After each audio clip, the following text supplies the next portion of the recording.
All right, it looks like we have started. It looks like we are recording. It looks like we are live with our first new webinar of the new year. I want to say Happy New Year to everyone who has joined us today, and thank you again for being a part of the Dash series of webinars. Dash, of course, an eight-legged media company, and we are the sponsors of these great series of webinars starring our good friend Cliff Quicksell. We appreciate everyone in attendance. A couple of quick housekeeping notes. We will go ahead and address as many questions as we can at the end of this. So if you do have a question, please feel free to use the box on the right-hand side to ask your question when we can address those towards the end. A couple of other things. As always, we will be sending out a copy of this webinar a little bit later in the week. So if you do miss any of this, we will get you a copy. You can hear the whole thing. Don't worry about that. Also, if you have any friends or colleagues that you think would benefit from participating in either future webinars with us, or you want to go ahead and share any of the previous ones, let us know. We'll get you a link, we'll get you set up, and everyone can enjoy Cliff as much as we do. So without further ado, I definitely want to introduce the man of the hour, Cliff Quicksell. Thank you, Peter. Appreciate that, my friend. And thank you, everyone that's on this call today. And I see there's a ton of people, so that's very exciting. Wanted to say Happy New Year as well. Echo Peter's thoughts and sentiments as well.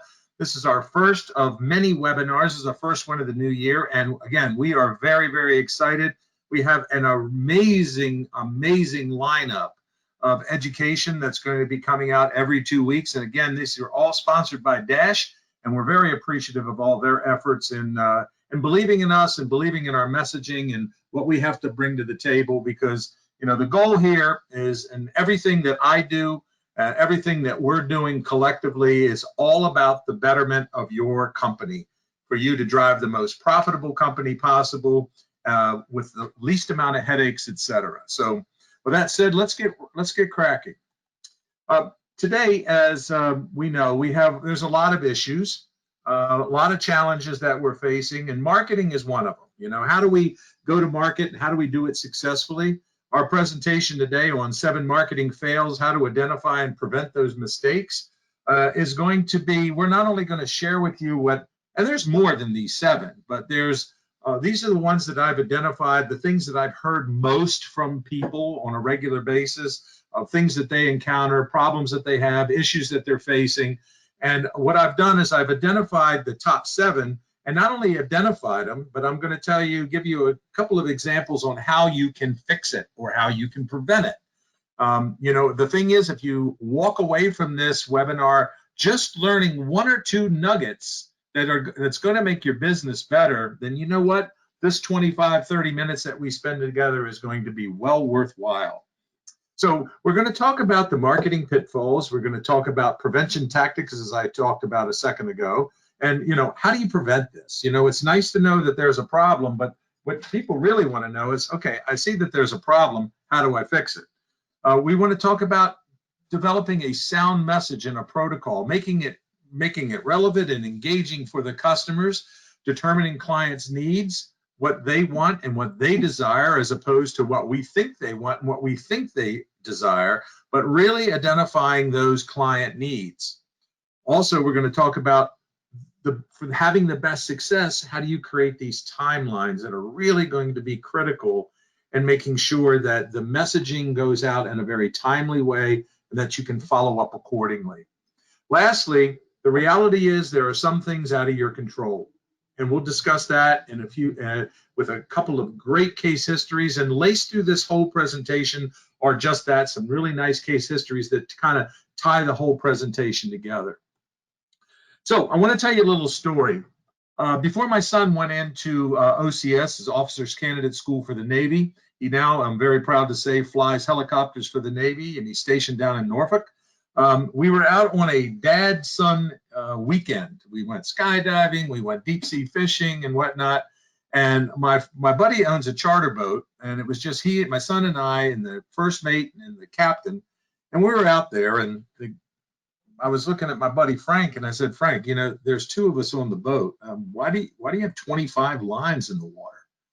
And he looked at me and he says, you know, son, as long as you have a line in the water, you're dangerous.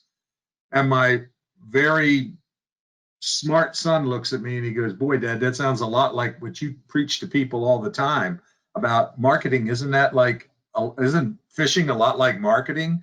Kind of, you have to bait the water, and the more bait you have in the water, more opportunities you have. Well, it's not necessarily good to have your son give you tips when you should be doling those out. But nonetheless, I just thought it was a really good parallel between marketing and fishing and how important it is to have opportunities. The more bait or lines you have in the water, the more dangerous you are, or the more opportunities you have of catching something. So again, I just like that analogy and thought I would share it with everyone.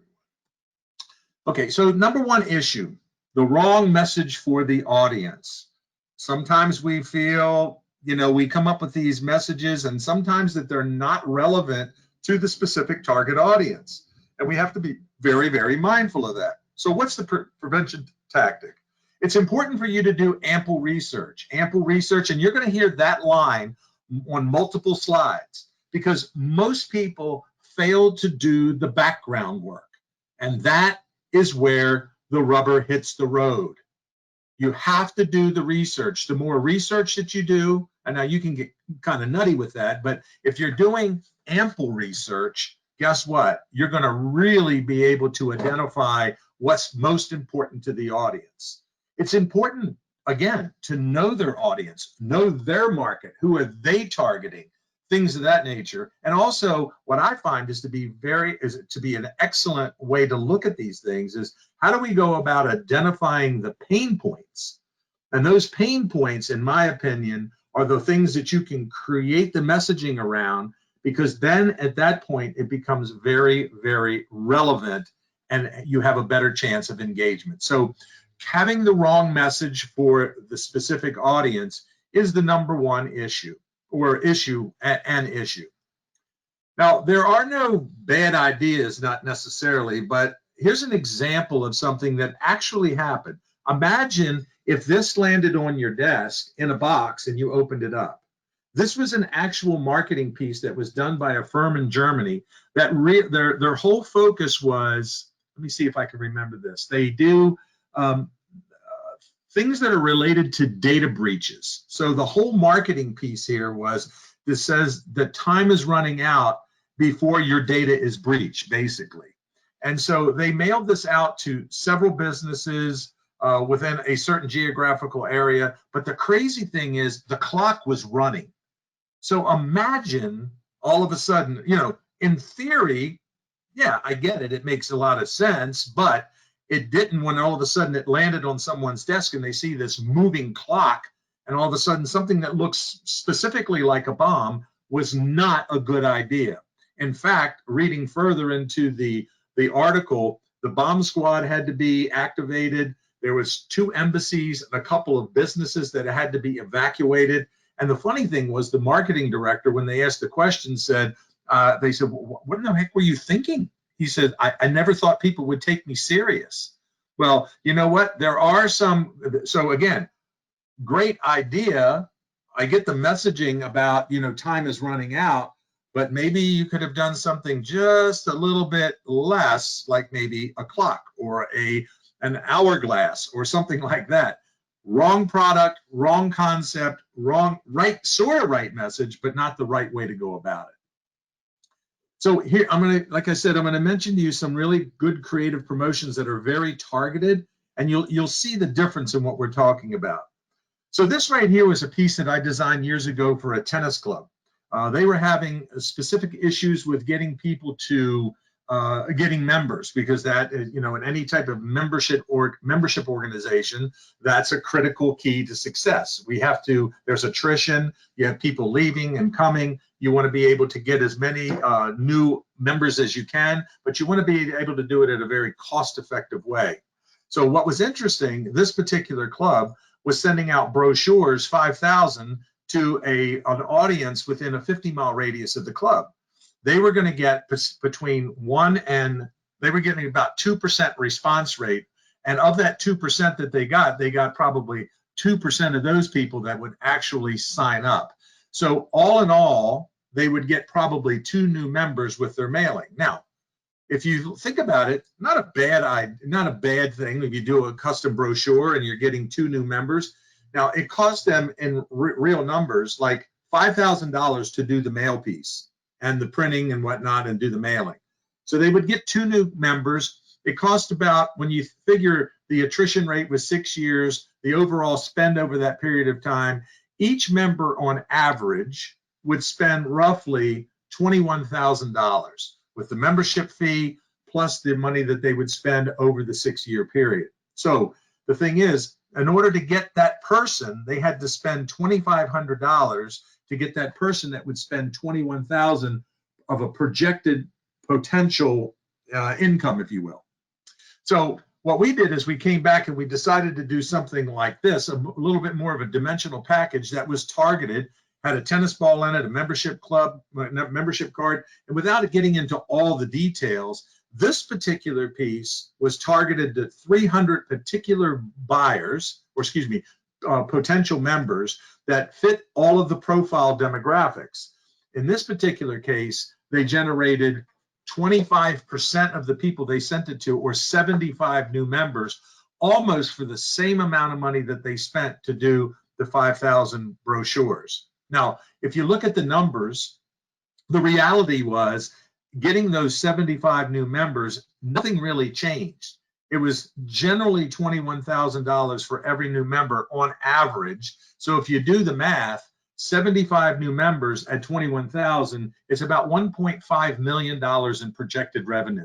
So when you start looking at the cost of doing things and making sure something is relevant and makes sense and the right message, this is the one that kind of hit the mark for most people. Number 2 issue, not following or having a protocol. Every marketing campaign that I've ever built for myself, I actually create a protocol to that. In other words, the launch date, when it's going to be sent out, how it's going to look, what's my follow-up strategy, FAQs, everything, so that I am prepared when I go out and I make this initial launch. I've seen too many times where people are well-intended to come up with this great idea, but they're doing it on the fly. A little bit of a sidebar here. Don't try to do things that are scalable. In other words, so I don't have to, things that I can replicate over and over again, like in the case of the tennis club mailer. I could use that particular piece at any tennis club, anywhere in the country, anywhere in the world, really. But the thing is, there's so often people will do one thing for 1 or 2 customers, and then if it's okay, then fine. If it doesn't work, then they're back to rebuilding all over again. The thing is, create something that's scalable and tweak that as you go along to even make it better. So not having or not following a protocol is issue number 2. And how do you prevent that? Once again, I believe that you need to create a system. So that is your implementation system. I'm a big fan of segmentation and classification. I don't want to get too far in the weeds with that because we are indeed going to be doing a webinar on that specific topic. You need to talk about a delivery schedule, what it's going to look like, when are they going to be launched. If you're doing 50 pieces, do you launch them all at one time? No, I don't recommend that. I recommend spoon feeding those out, 5, 6, 7, 10 at a time. Do your follow-up, come back again and do the next round. The reality is most of us don't have the bandwidth to be able to follow up on 50. They just don't have it. So again, it's better for you to do this in small chunks as opposed to doing it all at one time. Again, we talked about potential FAQs. What are some of the questions that may arise so that when you're doing your follow-up, you can be prepared? And also, one of the other protocols that I strictly follow is having some metrics built into it so that I can actually measure the success rate of the marketing effort that I'm putting together. One thing that I will share with you, I try to look at generating a 20 times to 25 times multiple of every marketing dollar I spend. So if I spend $1,000, I'm hoping that that marketing campaign that I put together is going to generate between $20,000 and $25,000 worth of profitable sales. That is important. And the other thing that's important is making sure that you're including what your time costs when you're putting this together. because if you're not considering what you're worth an hour and the time, you're not getting a true factual understanding of that. I'm sorry, let me talk to you about the classification and segmentation. And this is something, like I said, we're going to be talking about, but being able to break your customers down by vertical markets and then classifying them A through F, A being your top customer, F being the people that you want to just discard and not work with anymore. And then being able to track those people year over year in terms of their sales, the average order size, et cetera, and what your profitability is. This is, again, we're going to talk in detail about this in an upcoming webinar, but this is one of the things that I would highly recommend that you consider as you move forward running your business. Number 3, wrong targeted list or contact, or not even having the right contact. Doing mail marketing pieces that go out to whom it may concern, or the marketing manager, or just generic, does not have the same engagement level unless you take the time to do, once again, the research. Who am I targeting specifically? Who within the organization? What is their name? How do we go about getting that information? And you know what? It really does help when you're developing these vertical markets and these lateral markets, because having that list, whether it's an existing customer or a prospect customer, is really important for you to consider. It's really important. The other thing is, I'm a big believer by doing vertical markets and lateral markets, you can then begin to own categories. And what do I mean by that? If you become an expert in banking and finance, and this is all marketing related, banking and finance, hospitality, aerospace, fitness, health and wellness, then all of a sudden you now become that resident expert that people are going to want to drive their business to. And the reason I'm telling you this, folks, is this is not theoretical. I've done it. Multiple people that I've worked with have done this, incredibly successful. So now all of a sudden they have this background from which, pardon me, they can actually navigate through. They can actually use case histories. They have reference material that they can use that really does set them up. So having the correct targeted list from the beginning is going, and the right contact within that list is going to be essential, because it's going to, you're not going to waste the money. So think about this. If all of a sudden you get something that's personalized to you, or it has your name on it, you know, that's what all variable data printing is really taken off and really helped in that regard, because it's more personalized. When you do things that are more personalized, you up the chance, you up the opportunity of it being successful. So again, critical research, develop these vertical and lateral markets, having the right targeted list and the right contact within that list so that you can own those categories is, again, essential to your success.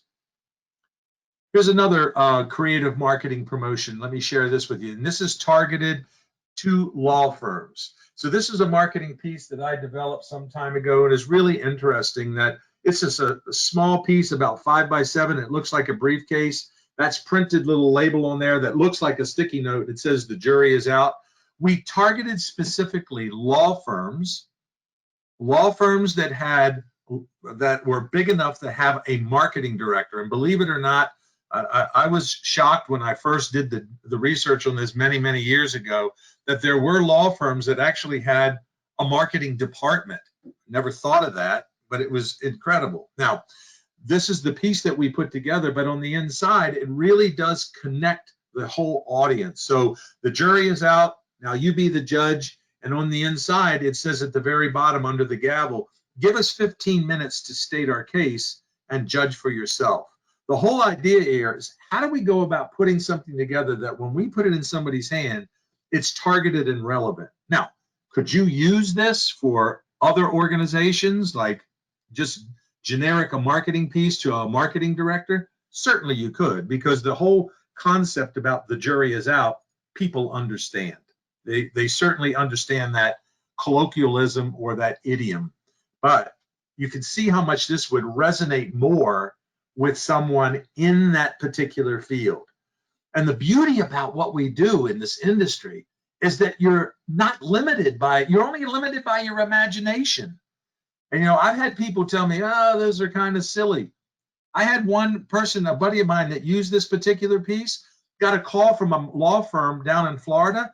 He said, I have a $500,000 budget. I've never seen anything like this before.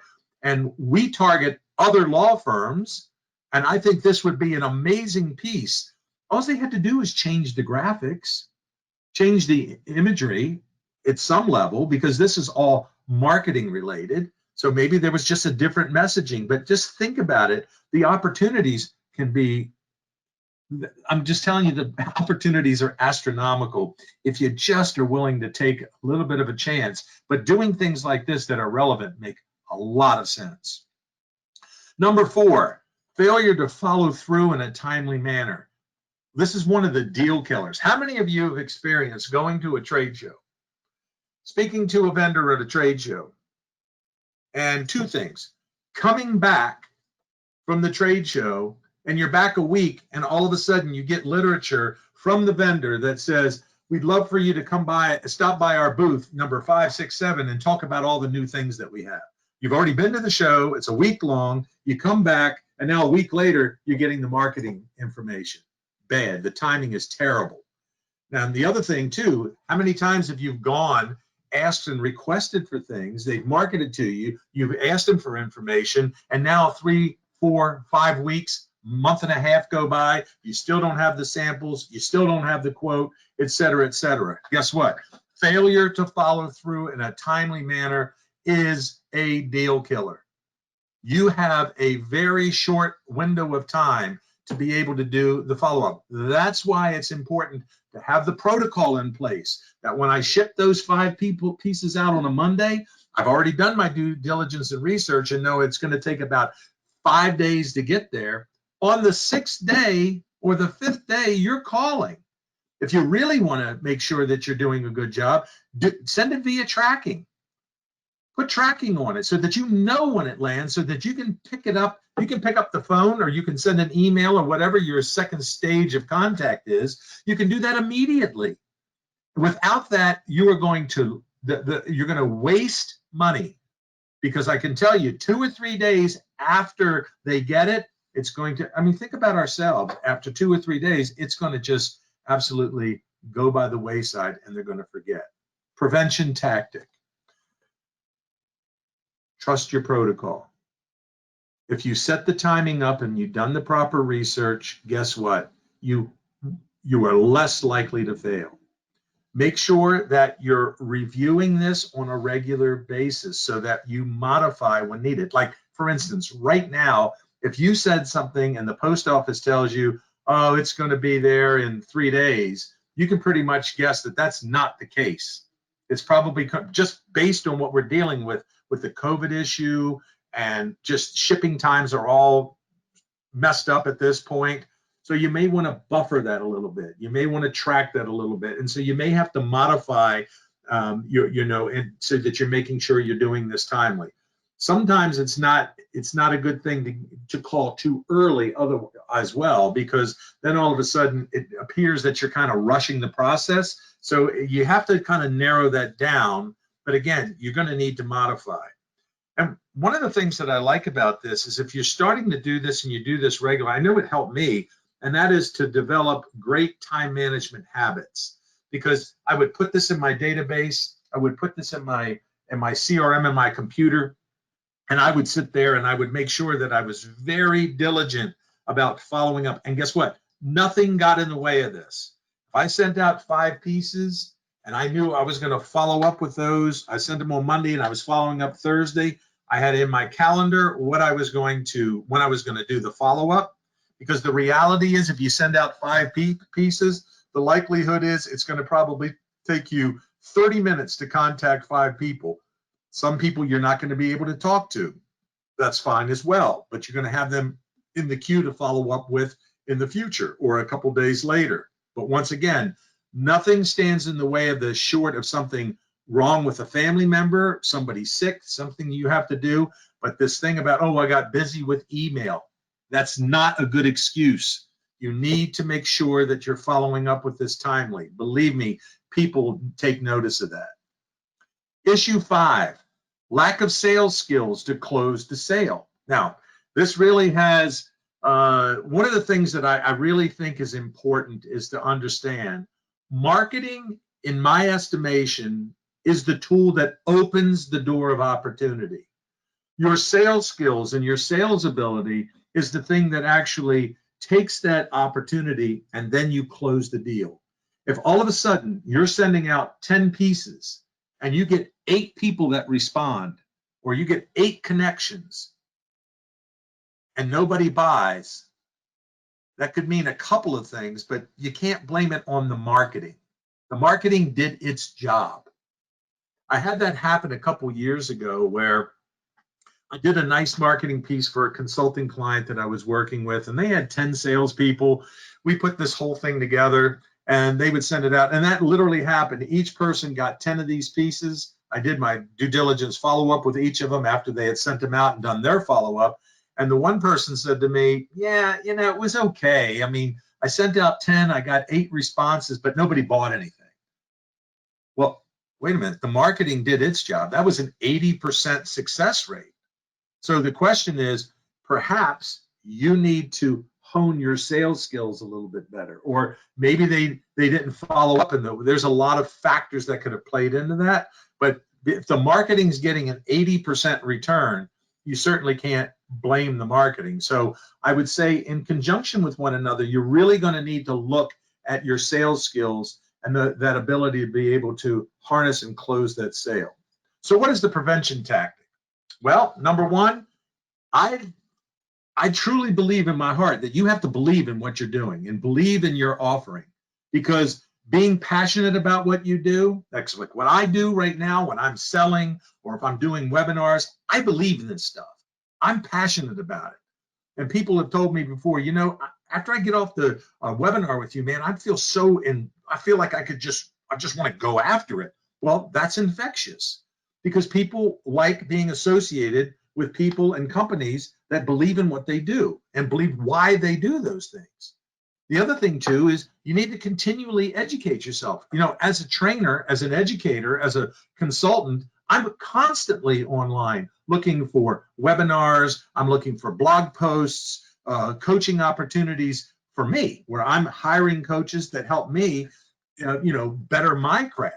I also would encourage you strongly, from a sales standpoint, join Toastmasters International. It's a very safe environment where you can practice sales skills, practice your presentations, practice openings, practicing being up in front of people, doing extemporaneous speaking. It's incredibly inexpensive for what you get out of it. And here's the thing, I don't get a cent from Toastmasters by asking you to do this, but I will tell you this, that in the past, I belonged to 2 Toastmasters. I still belong to one now, but I belong to a Toastmasters organization, and I'm a professional speaker. And I find that when I can learn from my peers that are sitting there going, well, you have this little nuance when you're talking, or you're not looking at the audience this way, or you're losing context, or you're saying, but, a lot, that means that you're not focused. So I get these great tips from these folks. And I tell you what, this is one of the things that has really helped me master my sales skills. And I would encourage you to do the same through continuing education like you're doing now. And I applaud you for being on this call, but make sure that you're doing that, and make sure that you're passionate about everything that you do with every presentation. Number 6, poor timing and doing nothing. Years ago, I was interviewed by a young lady from ASI, and she asked me a question. She said, Cliff, what should people do this year to be successful with their business? I said, do something. There are so many people that I work with, excuse me, I should say not so many now, but ones that I've worked with, that literally, they have all the best intentions of doing things, but they just don't do it. And this all ties back to having your protocol put in place and doing the right thing. So some of the prevention tactics are like, again, do ample research. Who am I targeting? When am I going to send it out? And you're going to have to, you don't want to do it during maybe necessarily a busy crunch time, but if you're going to do something, do it. Do it and follow through properly.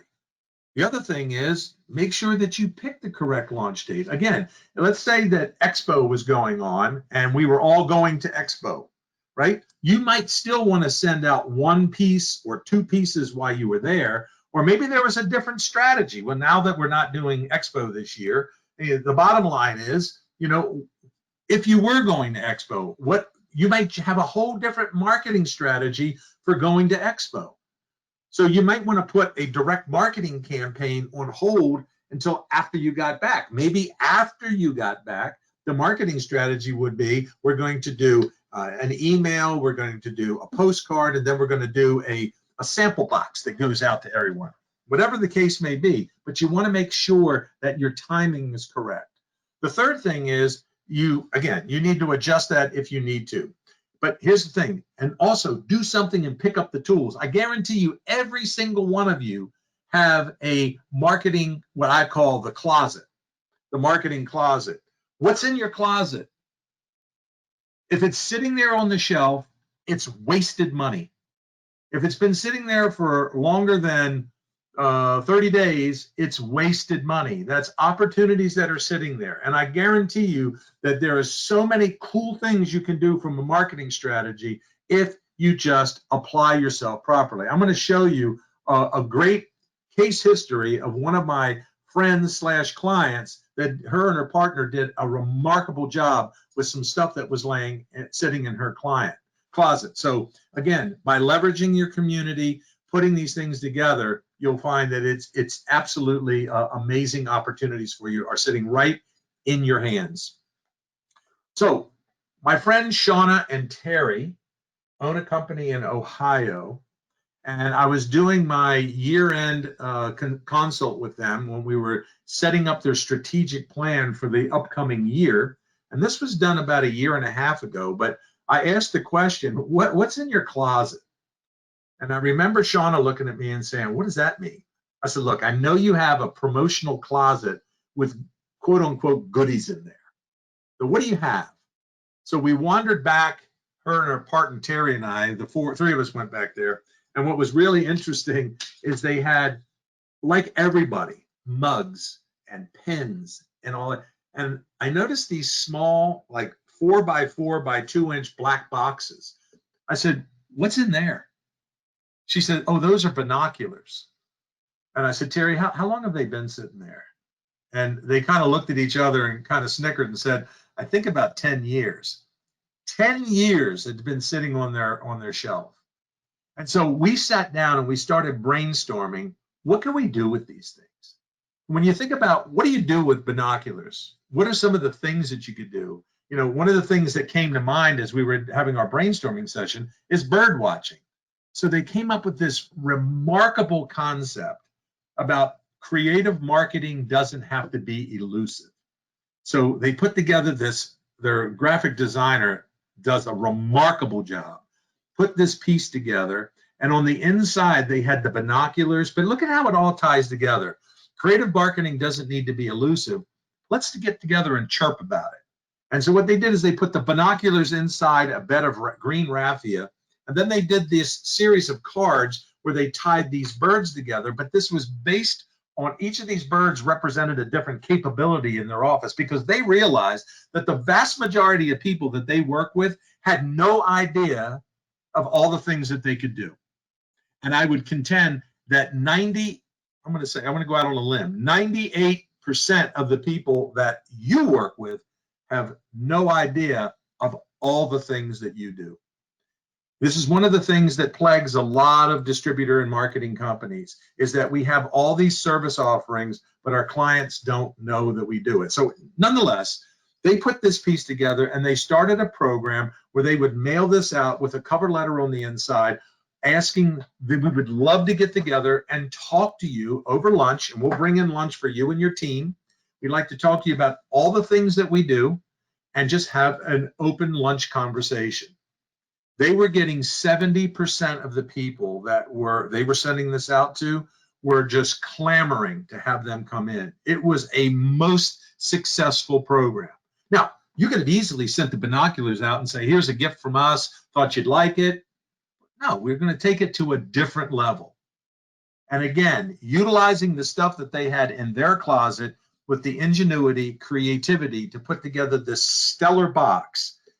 Folks, I got to tell you something. This to me was off the chain. And they did a tremendous, and I applaud them for actually taking the opportunity to do this. You too have a lot of stuff in your closet. And you know what? There's ways that you can utilize that to your benefit. Number 7 issue, just wrapping this up. Some things are out of your control. Sometimes there's a lack of desire or need from the client.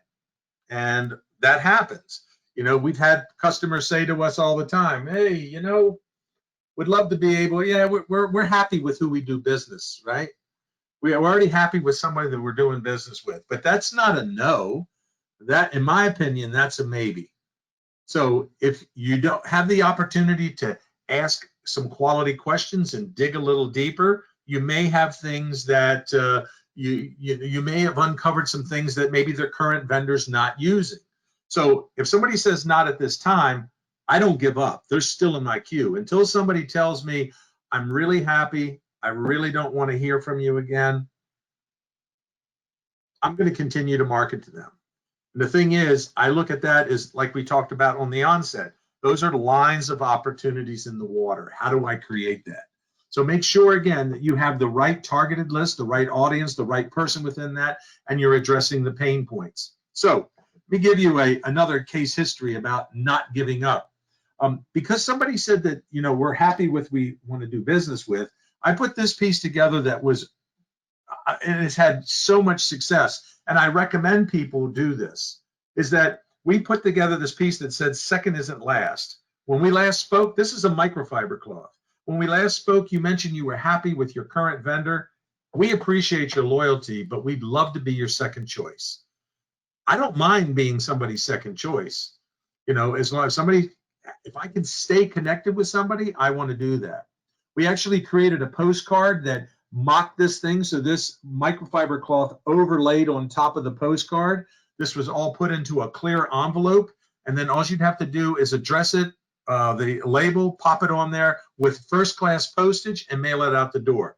Recommendation, have a stack of those at your desk. When you're doing your follow-up, if you're prospecting and you follow up and the person said, like I said, we're not happy. We're happy who we're doing business with right now, but thank you anyway.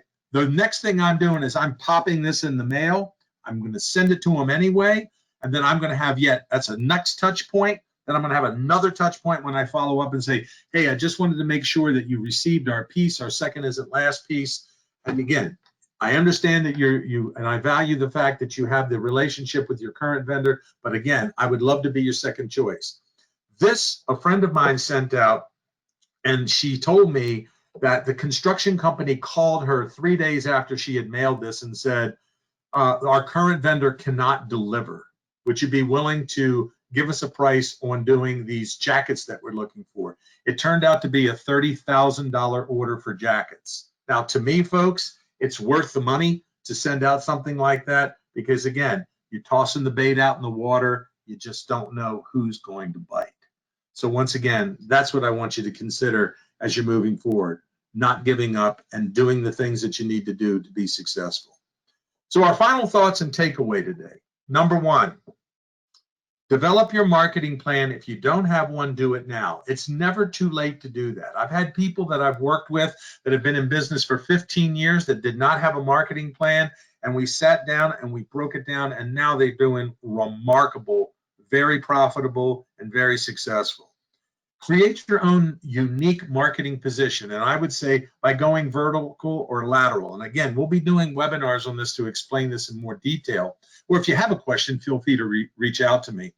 All right. So also know your market, know your clients, know your clients' clients. Know who they're marketing to, so that everything that you build can be relevant as you're going out and pushing it out to the clients.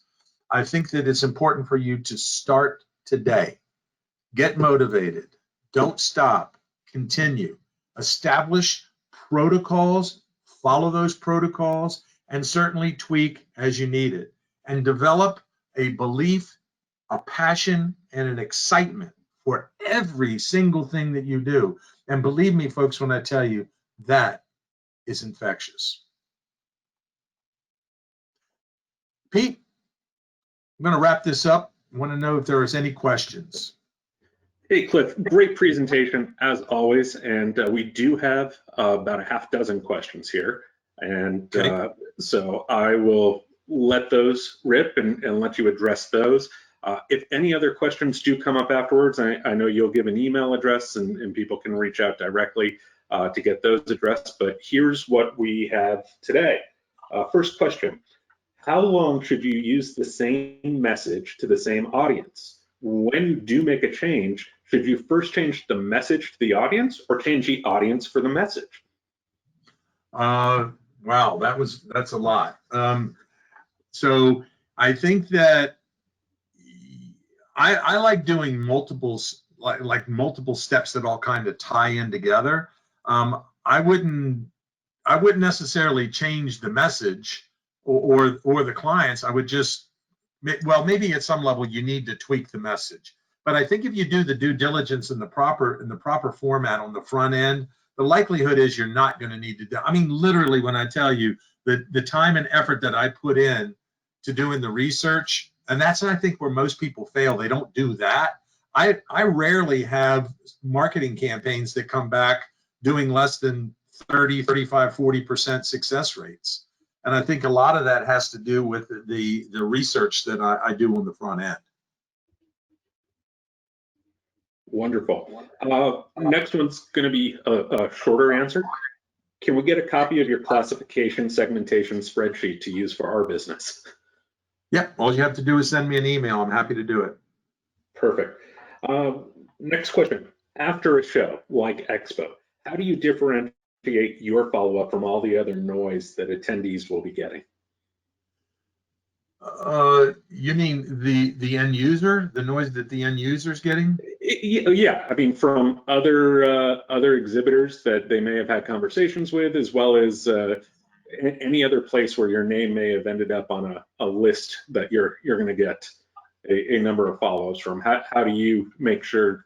You had mentioned it looks like doing follow-up the day that a piece should arrive with the attendee, but is there anything else you can do to stand out in your follow-up? Well, there's a couple things. Number one, when I walk a show, if I'm a distributor, marketing guy looking to talk to suppliers, I carry a notebook and I jot down the person's name and what they've promised me to do. I go back in. Here's the thing: at night, before I go out to have drinks and meals and hang out with my peers and whatnot, I'm putting all of that in my database. All of that goes in my database for follow-up strategy. Number one. Number two, if I'm a supplier, I think that I know a good friend of mine, Andy Griffin, they download all of their emails that night to their people. The next day, everything that they've been requested to do goes out the next day. So all of a sudden now that's timely. When they finally get back, it sits there. Now, there's certainly things that you can do. You could create a unique package that said, expressed from Expo. So all of a sudden when I get back, I have this package sitting on my desk that's going to stand out from everybody else's. If I'm a distributor doing things for my clients, one of the things that I used to do is for the clients that wanted to do it, we would actually do video during the day. And I would create a montage again before I would go out. So after the show, 5 o'clock, I'm spending an hour. So at 6:30, 7 o'clock, I'm going out to dinner. But that hour, I'm creating a short montage and I'm emailing it to every one of my clients, like a show direct video of all the exciting new things that I found at the show, let's say, so that they felt like they were almost there. So it's just thinking about things a little bit differently than the average person, and not, you get back, you're just totally inundated with all this stuff. I think what it boils down to, Pete, is just people being proactive. The more proactive you are, the better off you're going to be. Great. All right, this is a very interesting question. The topic of today's webinar is 7 marketing fails, yet 0.5 and 7 that you made were directly related to the sales side. So the question that I see is, how close should the two be working together if you're not a single person operation? And where in the sales funnel should the handoff exist between marketing and sales? Well, that's an excellent question. Years ago, I would say that marketing and sales worked like diametrically opposed to one another. Sales would say it's marketing's fault, marketing would say it's sales' fault. But the reality is now they work so much in conjunction with one another. If you have an organization where they're not, that's a fail. That's a major fail. So you need input from the sales team. Sales needs input from the marketing team. They need to work in concert with one another. The handoff, I believe, I don't believe that there's really necessarily a handoff per se, because I think it's a constant exchange. So I want to know from the onset, I want sales involved. From the onset, if I'm in sales, I want marketing involved. I want to have these conversations so that when we know what the steps are, when sales all of a sudden takes the next leap, I want sales to report back to us what are some of the hiccups that we failed. Remember, we talked in this presentation about making revisions or tweaking things. It's important that we're doing that, not saying, okay, this thing, the last 20 calls we did, they kind of tanked, and we've addressed that this is the reason why. We don't want to sit there and go, well, let's just send out the other 500 of them and then just see what happens. No, we may want to or need to tweak it at some level. Maybe the messaging needs to be tweaked. And, some people might make the point, well, I've got this printed material. Well, first of all, you probably didn't do the right research. But the question is, do you send out the other 480 pieces knowing full well that the first 20 absolutely flopped? Or do you make some adjustments along the way? It might be worth it. Let's say you had to reprint a flyer or something that went in, or a postcard that went inside the piece. I've had to do that because I haven't thought about it. I did one piece, I won't get into the details, but it was one of the end users got it, and they said, oh my God, that statement that you made there was really, wow. And it was something unbeknownst to me, but it was one of those things where I actually had to go back and retweak the whole piece because I didn't want it to be offensive for anybody else. So often you might have to do that. So that when in the past, it was a handoff. We've done this, now go get them, Tiger. Now I think it's very fluid that both are working in concert in conjunction with one another. Wonderful. Okay, it looks like we have 2 more questions for you here. The first one is related to the slide about what's in your closet and the binoculars. Assuming you've tried and attempted to use something that's in your closet and you put it there because it didn't work, how long should you wait before recycling that messaging or that idea and bring it out again? Well, if it didn't work, another good question, if it didn't work, I would be asking the question, why didn't it work? And then that might go back to, again, when you're doing the marketing, I look at it, when I send out something, I always get feedback. Hey, did you happen to get the marketing piece that I sent you out about the bird watching with the binoculars? Yeah, I did. What'd you think of it? I didn't like it when I got it. The binoculars were broken. Really? And that's why it's important not to send out 100 at one time, right? Because now I want to know, why did the binoculars break? So maybe and I say these things to you because this has happened to me and I've done it, where I've learned, you know what, if I'm going to send something, before I send it all out, I'm going to send one piece to myself. So I mail the piece out, it comes back, I see what kind of conditions in. So that's what, for instance, has caused me, when I do marketing pieces like that box with the bird box, I would shrink wrap that and clear and put the label and whatnot on the outside, because boxes like that have a tendency to get boogered up in the mail. They get scratched and scuffed up, and I don't want that. I want that piece to be pristine when they open it up. So, once again, I hope that answered your question. But to recycle it, look, I would want to know why it went sideways. And maybe I'm going to try, maybe it's the wrong audience, right? Maybe the messaging that I'm sending to is to the wrong audience. So it's just a matter of going in, doing some more deep dive research on it and just thinking a little bit ways that you could actually tweak it and asking the questions, why didn't somebody like it or whatever. Perfect. And it looks like this last one that came in is really a clarification or just a definition that you're being asked here. But can you talk a little bit about the difference between prospecting and marketing, please? Prospecting and marketing. Well, marketing, I believe, is they're like one and the same. I mean, marketing is, well, when you're prospecting for customers, you're actually looking for new business. You can do that. You can prospect within existing customers as well. But the difference between, I don't even know how I can answer that. But prospecting is, you have to market to prospects, right? So I might have to give that some thought. That one's, unless you have a different way, maybe you have a different understanding about it.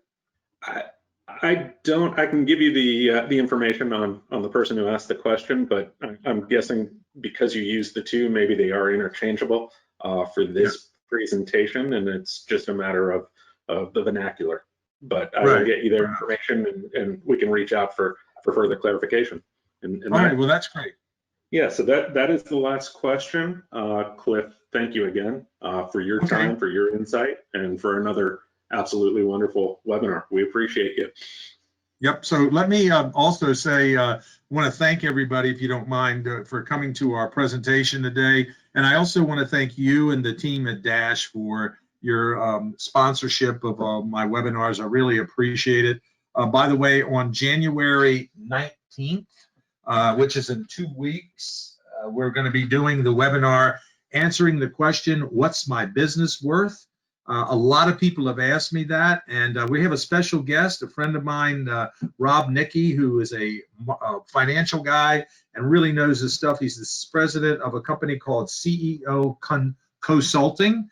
And then on February 2nd, we're going to be doing a webinar, Accountability Begins With You. And then moving forward, like I said, we've got some great webinars coming up. And lastly, I just want to reach out and let people know, if you want to connect with me, here's my contact information, my phone number, my email, my website, and also connect with me on my blog, 30 Seconds to Greatness. And in the next few months, we're going to be launching a new podcast called 30 Minutes to Greatness. And it says seconds there, but it should be 30 Minutes to Greatness. It's going to be a more extended version of about how small business entrepreneurs can work and be more productive. So with that said, thanks everybody for being on the call. Really appreciate it. And again, Pete, thanks to you and the team at Dash for all you do. We appreciate it. Thank you, Cliff. Happy New Year to you again, and looking forward to seeing you on the 19th. Okay, buddy. Happy New Year. Thanks. Thank you, everyone. Have a great day.